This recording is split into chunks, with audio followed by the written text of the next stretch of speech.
Oh, dude.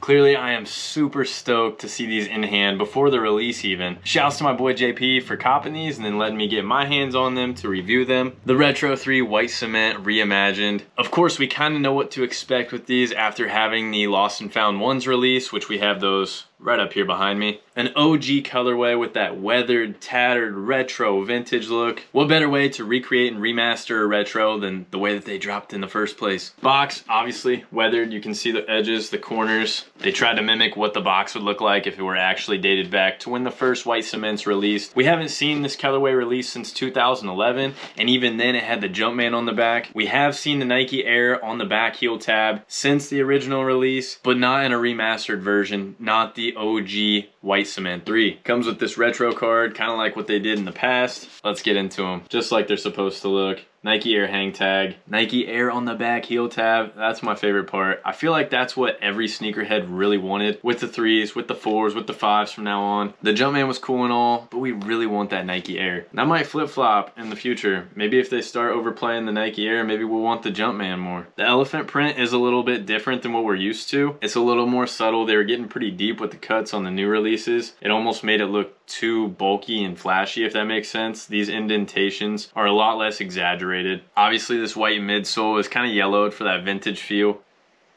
Reimagined, but they smell new. Let's get this other guy out here.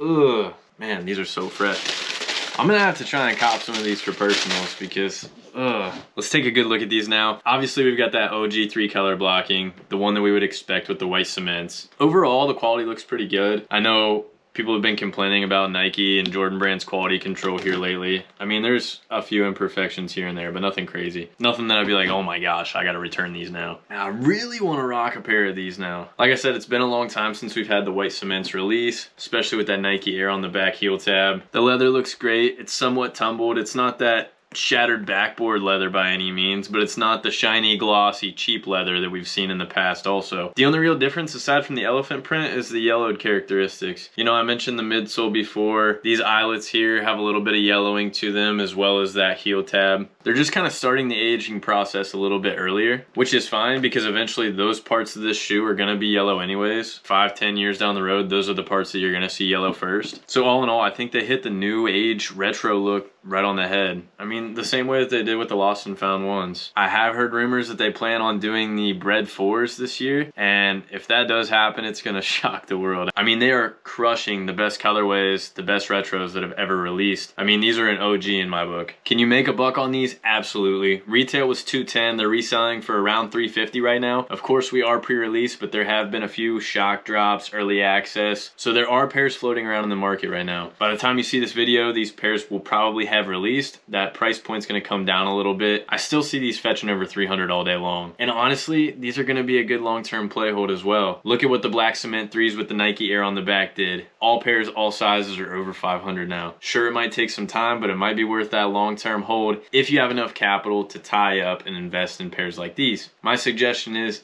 get them, list them high. If they don't sell, don't sweat it. Keep them on ice and just know that you've got a good pair of shoes in your vault. That's it. I just wanted to give you guys the first look at the white cement 3s Reimagined. Make sure you follow me on IG. I'll post some more content on these as well there at AllAB Sneakers. Thank you guys for watching, and do not forget that you saw these white cement 3s first on All About Sneakers.